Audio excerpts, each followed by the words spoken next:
اعوذ باللہ من الشیطان الرجیم بسم اللہ الرحمن الرحیم۔ السلام علیکم dear students, Cambridge international science college کے آن لائن کلاسز میں آپ کو خوش آمدید۔ آج ہم نے کلاس 7 کا لیکچر کرنا ہے، جس میں ہم نے دیکھنا ہے تاریخ پر صغیر پاک و ہند میں اورنگزیب کا جو مقام ہے وہ کیا ہے۔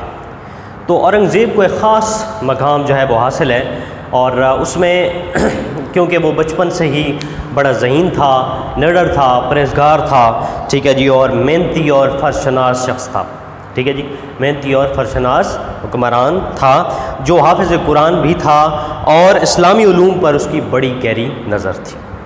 ہم نے دیکھا بچپن میں ذہین تھا، ٹھیک ہے جی، نڈر تھا، اس کے علاوہ پرہیزگار تھا، محنتی تھا، فرشناس تھا، حافظ قرآن تھا، اور اسلامی علوم پر اس کی بڑی گہری نظر تھی۔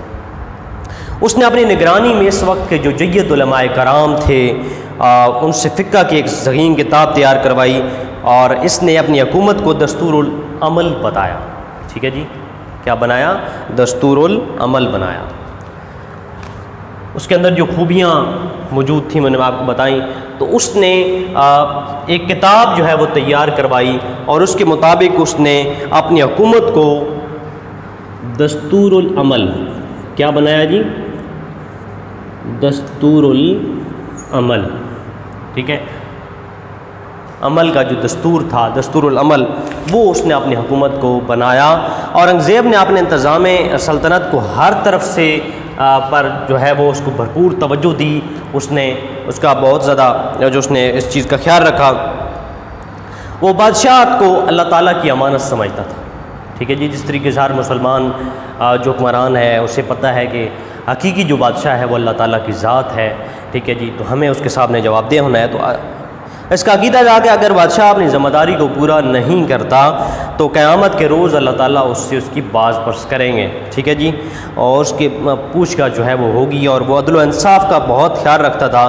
اس کے دربار میں مظلوموں اور فریادیوں کو بلا روک ٹوک آنے کی اجازت تھی، ٹھیک ہے جی، اور اورنگزیب بادشاہ ہونے کے باوجود بڑی سادہ زندگی بسر کرتا تھا۔ ایک اس نے دستور العمل بنایا اپنی حکومت کو، اپنی جو اس کے اندر انڈر جو سلطنت آتی تھی اس کو، ٹھیک ہے جی، اس کے علاوہ وہ حاکم اعلیٰ جو ہے وہ جس کو سمجھتا تھا وہ اللہ تعالیٰ کی ذات ہے، ٹھیک ہے جی، اور اسے سمجھتا تھا کہ میں نے اسی کے سامنے جا کے اپنی سلطنت کے بارے میں، اپنے لوگوں کے بارے میں جواب دہ ہونا ہے، اور وہ ایک بادشاہ ہونے کے باوجود جو ہے وہ بڑی سادہ زندگی بسر کرتا تھا۔ یہ آپ کا سوال بھی آئے گا کہ بادشاہ اورنگزیب کس طرح کی زندگی بسر کرتا تھا، تو بادشاہ ہونے کے باوجود وہ ایک سادہ زندگی بسر کرتا تھا۔ اس کی جو اپنی ذات کے لیے سرکاری خزانے پر کوئی بوجھ نہ تھا، وہ سرکاری خزانے سے کچھ استعمال نہ کرتا تھا، وہ قرآن پاک کی کتابت کر کے اور ٹوپیاں سی کر، ٹوپیاں جو ہے وہ جو سر پہ پہنتے ہیں سی کر وہ اپنی روزی کمایا کرتا تھا۔ کیا کرتا تھا جی؟ اس کا جو یہاں پہ آپ ایڈنگ دے سکتے ہیں کہ اس کا جو روزگار تھا یا جو اس کا گزر بسر ہوتا تھا وہ سرکاری خزانے پہ نہیں ہوتا تھا، بلکہ کس پہ ہوتا تھا؟ ایک تو قرآن کی کتابت کرتا تھا، اور دوسرا جو ہے وہ ٹوپیاں سی کر، ٹھیک ہے جی، ٹوپیاں سی کر وہ جو ہے وہ اپنا گزر بسر پھر اس کے مطابق جو ہے وہ کرتا تھا۔ تو یہ ایک بہت بڑی بات ہے، ایک بادشاہ ہونے کے باوجود جو ہے وہ اس طریقے سے روزی کماتا ہے۔ تو اورنگزیب حضرت مجدد الف ثانی رحمۃ اللہ علیہ کا بڑا معتقد تھا، یعنی ان پر اس کا عقیدہ تھا اور ان کو مانتا تھا، ٹھیک ہے، انہی کی تعلیمات کے ذریعے اس نے ملک میں اصلاحات نافذ کی۔ معتقد کس کا تھا جی؟ حضرت مجدد کا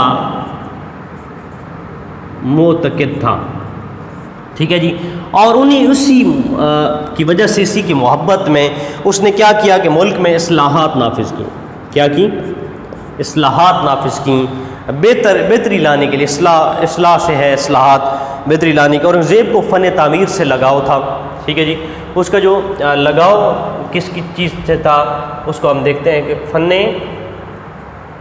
تعمیر سے مراد کے جو بلڈنگز وغیرہ بنائی جاتی ہیں، تو اس نے اپنے عہد حکومت کے اندر جو دہلی کے لال قلعے میں جو ہے وہ سنگ مرمر وغیرہ بھی لگوائے اور خوبصورت مسجد تعمیر کروائی جو موتی مسجد کے نام سے مشہور ہے۔ ٹھیک ہے جی، فن تعمیر میں پہلی چیز اس میں موتی مسجد آ گئی، جس میں اس نے سنگ مرمر کا جو ہے وہ استعمال کیا تھا۔ لاہور کی بادشاہی مسجد بھی اورنگزیب نے تعمیر کروائی، یہ ہے دہلی میں، اور بادشاہی مسجد لاہور یہ بھی جو ہے وہ اورنگزیب نے تعمیر کروائی، اور اسلامی تعلیمات کی پابندی کروانے والا اس نے بڑے بڑے شہروں میں محتسب مقرر کروائے۔ یہ دو بڑی بلڈنگز جو اس نے بنائی مسجد، اور اس نے ایک اور جو کام کیا، محتسب احتساب کرنے والے جو ہے وہ ادارے اس نے بنائے، ان کو مقرر کیا لوگوں کو۔ اور اورنگزیب ایک پیدائشی سپاہی تھا، اورنگزیب ایک پیدائشی سپاہی تھا، اس کی عمر کا ایک بڑا حصہ میدان جنگ میں گزرا، اور انہوں نے ازبکوں، جاٹوں، سکھوں اور جب راجپوتوں اور مراٹھوں کا مقابلہ کیا اور ان بغاوتوں کو سختی سے کچلا۔ اس نے بہت سارے لوگوں کے ساتھ، جاٹوں کے ساتھ اس کا مقابلہ ہوا، ازبکوں کے ساتھ مقابلہ ہوا، سکھوں کے ساتھ مقابلہ ہوا، اور راجپوتوں کے ساتھ مقابلہ ہوا، اور مراٹھوں کے ساتھ اس نے مقابلہ جب کیا تو مقابلے کے اندر اس کو جو ہے وہ مقابلے میں یہاں پر جب اس نے ان کے ساتھ جو ہے وہ مقابلہ کیا تو اس میں اس کو بہت زیادہ تکلیف کا سامنا بھی اٹھانا پڑا، لیکن اس نے بہادری کے ساتھ ان کا جو ہے وہ مقابلہ بھی کیا۔ اور اس کے بعد ہم کہہ سکتے ہیں کہ مذہبی لگاؤ، سادہ طبیعت، بہادری، جفاکشی، قوت فیصلہ اور انصاف پسندی کا مغلیہ بادشاہوں میں سے اورنگزیب کا کوئی ثانی نہیں ہے۔ اس تمام کوالٹیز، بہادری ہے، جفاکشی ہے، قوت فیصلہ، فیصلہ کرنے کی قوت، انصاف پسندی، یہ سب کچھ اس کے اندر موجود تھا، اس کا اور کوئی ثانی نہیں ہے۔ اورنگزیب عالمگیر 50 سال کی حکومت کرنے کے بعد 90 سال کی عمر میں 1707 میں وفات پا گیا۔ یعنی اورنگزیب نے کتنے سال حکومت کی؟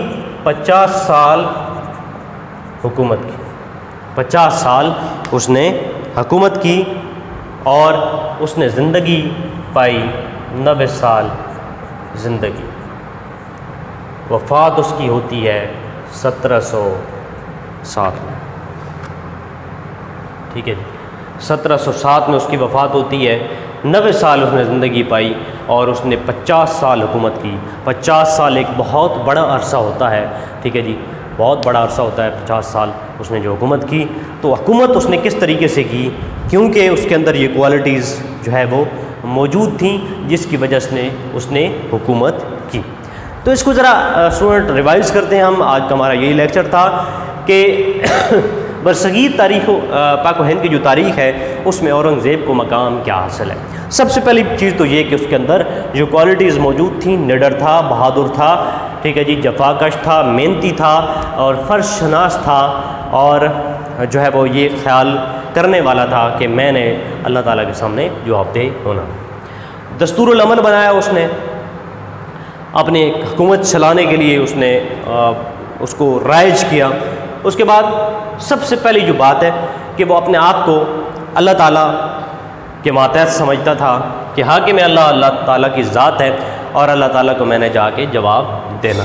اس نے روزگار حاصل کرنے کے لیے، جو دوسرا ہیڈنگ میں نے لکھا روزگار، اس نے سرکاری خزانے پہ کوئی بوجھ نہیں ڈالا، بلکہ قرآن مجید کی کتابت اور ٹوپیاں سیکھ کر جو ہے اس نے اپنی روزی کمائی۔ تو یہ ایک ولی ہی کر سکتا ہے، ایک بڑا شخص ہی کر سکتا ہے جس کے اندر بہت ساری جو ہے وہ خلوص اور پیار اور یہ ساری چیزیں ہوں، تو وہی کر سکتا ہے، ادروائز یہ ممکن نہیں کہ ایک بادشاہ اس طرح سے کرے۔ پھر حضرت مجدد الافسانی کا بہت زیادہ معتقد تھا، ان کا عقیدت مند تھا، اور اسی میں انہوں نے جوش میں آ کر اس نے اپنے اندر جو ہے وہ حکومت کے اندر اصلاحات کا فیصلہ کیا اور اس نے اصلاحات لائیں۔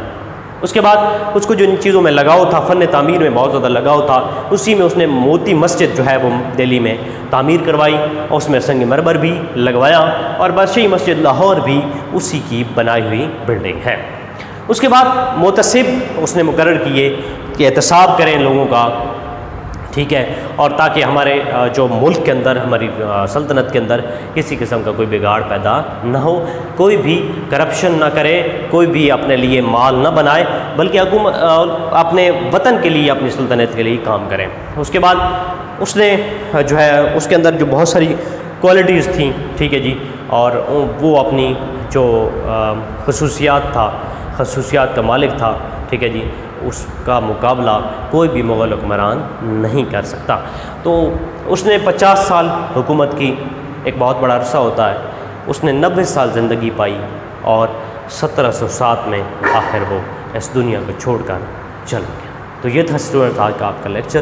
انشاءاللہ تعالیٰ نیکسٹ لیکچر میں دوبارہ آپ سے ملاقات ہوگی، تب تک کے لیے دیجیے اجازت۔ اللہ نگہبان۔